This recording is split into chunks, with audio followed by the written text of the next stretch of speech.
Hi there, welcome back. How are you today? So in this beautiful video, we wanted to talk about Reiki.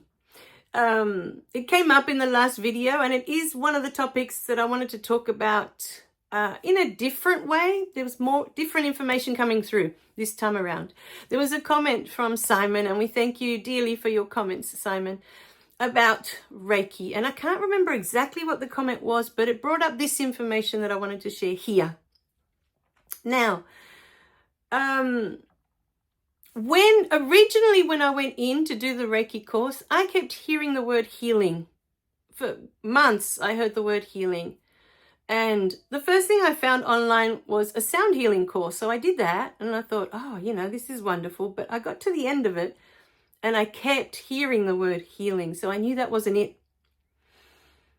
And then I stumbled upon Reiki. It was just through a conversation I had with my friend in New Zealand. And for some reason, that word stuck in my head. And so I started to look it up. And there's this gorgeous free online course. And I did that whole course without the attunements. And then I did the attunements after. But I wasn't a big fan because it was hands-on. And I don't want to be putting my hands on anyone. It didn't feel right for me. It didn't resonate with me, that method. And eventually I found Melissa Crowhurst and her beautiful Natural Healer course of Reiki, and hers is hands off, because we're energy. I didn't feel, it wasn't so strong in me at the time that we are energy. It actually became more obvious to me through that Reiki, because I got to start seeing the energies in others. And, you just can't. After you see that, you can't unsee it, that we are energy and this is what we are, But when I went in, my idea was at the time, okay, I'm going in, the word healing was there. I'm going in to do healing on others. And this is what I wanted to make so clear to people. Yes, many Reiki masters, Reiki teachers, this is their belief, that they're doing healing. But very early on in my course, as I was doing Reiki, for me, I realized that was not my path. The healing that has come has been for me. But what I learnt from doing the distance healings and even doing the healings, in person with a person in front of me, is that I am not the one doing the healing. I am facilitating that space. My spirit team is there and I'm watching them work all the time, but on other beings. But they get to work if that other being calls them in. If that other being is open to healing. If that other being believes in the healing, then that healing is possible. But I myself am not doing a healing. And the other thing that I learned very early on, I'm talking like in the first couple of months of doing the Reiki course, and I hadn't even completed it yet, but we had to do a lot of practice. So I was practicing on a lot of other students, from Natural Healer, that were doing Reiki. So what I realized in the first couple of months is that they have the power to heal themselves, which means I have the power to heal myself. But my path, what was so clear to me from the beginning is that I'm receiving information for that person. So many times I would receive these very strong visions or information. Sometimes I get words or whole sentences, depends on the healing, on what's coming through, on what's being allowed. Because if that person isn't comfortable and they're not open, I'm not receiving anything. Like, I'm not allowed. If you're not open to it, you don't allow anyone to assist. That's the truth of it.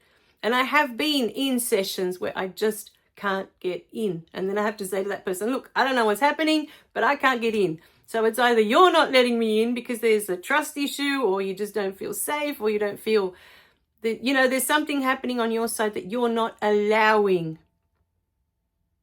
that I can't see anything. Because for me, it's about seeing. I see the information, I see the vision, I hear it. And then what I do is I send a recording. I let them know, look, this is what I saw. This is what I heard. That's all yours. What you do with that now is all yours. And many times there were quite a few beings that I felt as I'm witnessing their energy, they don't even know. You know, for some, I'd receive words like angel on earth, and then I would pass that on, and they had no idea. But when they receive that, it creates an opening, you know, an opening of, oh, wow, maybe I'm, you know, there's a bigger picture here for me, and I'm, you know, not aware of it. So many of them were like that. They just weren't aware, you know, that they were these incredible beings with incredible skills. I could see, you know, in their beautiful energy, that they were here for more than just what they were doing, you know. They weren't even aware. And because they allowed me to do this session, see, in the end, I stopped calling them healings. I just started calling them sessions. Because for many of them, I'm not going in with, there's been a couple with close people that have asked me, you know, can you focus on the heart? I'm having heart problems. Can you focus on the heart?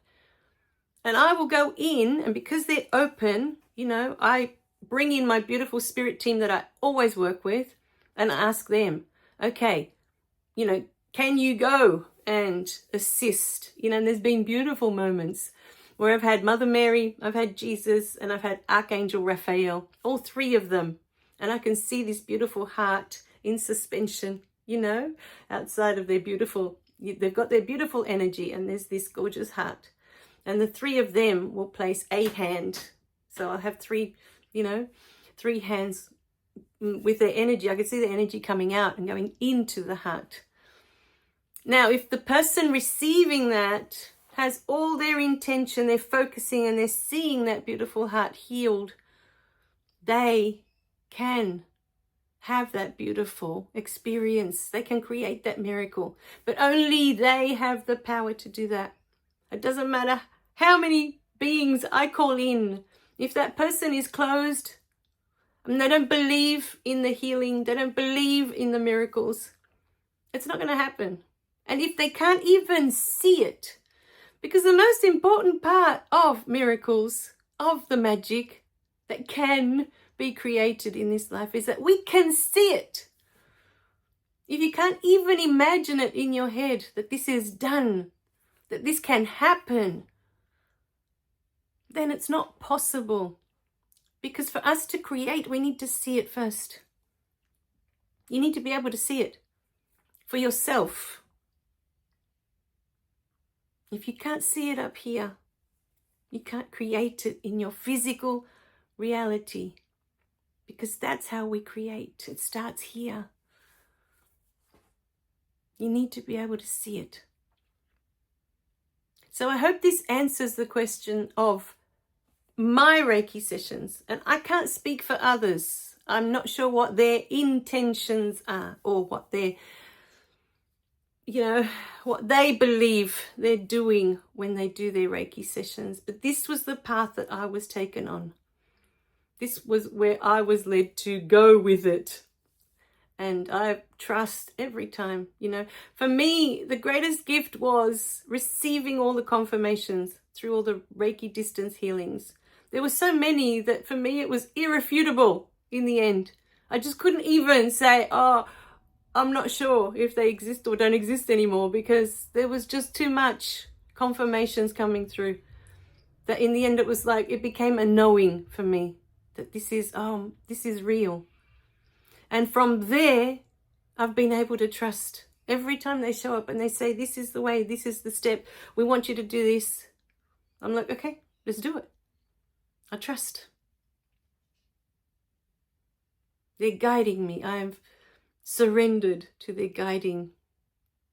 You know, stop trying to figure it out of why or how, or the way will be shown every time. But for me, that year with Reiki and everything that I've witnessed, all the things I've seen, all the beautiful confirmations I've received, for me, there's nothing else now. You know, before that, there was fear of death, fear of this, fear of the other. And when you get to see all that, it's like, there's nothing to fear. You know, we are energy. And when we pass away, we just change form, but we don't stop existing. I've been shown all of this. And there's a peace within when you see all of that firsthand, when you feel all of that firsthand. So in this beautiful video, that's what I wanted to bring awareness to. When I do a Reiki session, it has the power to heal if you are focusing on that. All I'm doing from my end is bringing in my spirit team and allowing them to. I don't even think before the session. I don't have any thoughts. I know some people are like, oh, can you look at this or can you look at that? Or yes, I've had sessions where this is deliberately what we're looking at. This is the intention because of what was happening at the time. It was important that we set that intention, and that's what we were focusing on. But 99% of the sessions, I just open the session. I call in my beautiful team. I work through each chakra, and then I just observe. I observe what happens. If Mother Mary comes in, what she does, what she says. If Jesus comes in, what he does, what he says. If any of the angels come in. If there's a being I've never seen before, and that's happened as well. I've had a few. There was this beautiful being. I was doing this distance healing, and this energy was just one of those energies where I'm blown away. Again, I get angel on earth. And it was this divine white energy, and it just felt so light and so ethereal, you know, and expansive. And there was nothing blocking it. It was just gorgeous the way it was floating. It was so open. At the top, there was a being that came in. And this being, I'd never seen them before. And it was they were wearing a hooded cloak.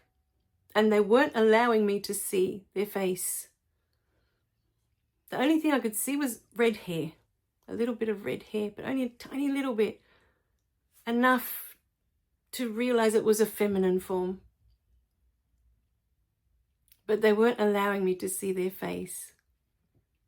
And as I went in, and I could already see this beautiful being's energy, and I saw them step in at this person's head, I stopped and I asked permission. I said to that being, because I realized that being was there to protect that person. And I asked, I said to them, is it okay to do this session today? Are you comfortable with that? Do you give us permission? Because I had already called in my whole team. We were all standing here waiting. You know, the first thing I do is call in my team. Before anything else, I get prepared. Here's my team. Here's my beautiful spirit guides. And then I get ready to start the session with this person. Then I get ready to start opening up the chakras. But before I even started opening up the chakras, I asked permission because I understood that that being was there for a reason. And I didn't want to overstep my boundaries, you know, that maybe she wasn't going to give me permission. Maybe that's as far as I was allowed to go. You know? So I always observe very carefully what's happening. And within me, I trust my beautiful team. Like I said, I've received so many confirmations from them. I just trust. If one of them goes over there, I trust that that person called them there. Whether it's Jesus, whether it's Archangel Rafail, whoever it is, it might be another angel that I'm not familiar with that gets called over. And that's fine too. I don't have all the angels on my team. I only have a team of, I think it's 7 now. I'm down to 7. Well, up to 7. Because I started with Archangel Michael, Archangel Gabriel, Archangel Raphael, Archangel Uriel, Archangel Metatron. So I started with those. They were my first 5. And eventually through the beautiful Reiki sessions that I was doing, Mother Mary joined in and Jesus. So that's my 7. That's my team. Lucky 7. Beautiful team. I'm so blessed. And so with time, I learned to trust that they know what is best for that person. I don't have that person's map. I don't know what they're here for. I don't know what their journey is all about. For the most part, most of them were strangers. I didn't know them. How would I know what the best thing is for them? But my team, because they're already in the spirit realm and they can see everything, I would trust whatever they were doing was the best thing for that person. It was what was meant for them, you know. And then I would just relay that information. I would just pass that on. Look, this is what came through. This is what happened. Jesus went there, Mary went there, or however it looked. This is what they said. This is the vision I received when I got to, because sometimes I go through the 7 different chakras and I'll get different visions for each part. And I know when I've done mine that each vision represents something that I have to interpret for myself. So even in that, when I send off the information, I send it off. This is what I saw. This is what I heard. This is yours. It's for you to interpret, not me. This is not my journey. This is your journey. It's for you to work it out or to understand what this means, not for me. And so many times, sometimes I'll do a session for myself and information comes through and I think, what the heck does that mean? It's kind of like cryptic. And I'll sit there and go, okay, I don't get it. But then I have this gorgeous friend in New Zealand, that's a medium. And I ask her at every single time she'll come through and the information is spot on. As soon as I hear it, I know, that's it. That's what that means. I get it. Thank you so much. But I only ask her if it's for me. Because this is my journey. And I'm trying to understand my journey. What was that for? Why did I need that information? Why did they give me that? For me. I can only interpret for me. I cannot interpret for another. Not even for my husband, not even for my daughter. I don't even know what their paths are. Each one of us is on a sacred path. It's unique to us. This is the truth. And so as much as we love our partners and as much as we love our children, they are on their own unique path. And I knew this, observing my daughter when she was so little. She would hide behind me when I was introducing her to neighbors. They weren't even strangers. We'd be on a walk and I'd see a neighbor and I'd been talking to these neighbors for years. Because we've been living here now, I'm trying to think, over 20 years. And yes, over 20 years. I've been with my husband for 30, so I'm trying to work it out in my head now. So, she would hide behind me. At the age of 5, if I saw strangers, people that I'd never seen before, I would stare at them. Waiting for them to look back so that I could smile. And they would smile back and I would have that interaction with them. My whole life has been about interacting with others, having that connection.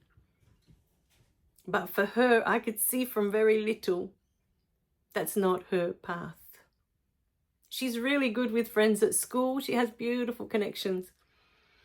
And you see, through school, I didn't have any friends. I was quite happy to read. I was always reading. I was always in the library. I didn't have any friends. I didn't feel that I needed them, But she has had friends since kindy, and to her whole life is about her friends. Our paths are so opposite. The more I look at it, the more I realize how opposite the beginnings have been, So how can I judge what her path is going to be? How can I work that out? I don't know what she's here for, what she's, my daughter is here to do, what her soul wants to experience. I don't have that information because it's not my path. All right, my beautiful beings. You only have the information for your path and only yours, because this life is only yours. When you taste an ice cream, can your daughter taste it through your mouth? Can she taste the same thing? Or say, for example, that's an easy one, because yes, they can taste it and decide for themselves if they like it or not. But say, for example, you break your arm. Can your children feel that pain? Can your partner feel that pain? Only you can feel that pain. Why? Because it's your life. It's your path. All right, my beautiful beings. So really sit with this today. Especially if you find yourself always judging others and their paths. We don't have the information to another person's path. We only have ours. All right, my beautiful beings. We love you guys. Remember to click like and subscribe so you don't miss any of the messages. And we'll see you in the next video. Bye for now.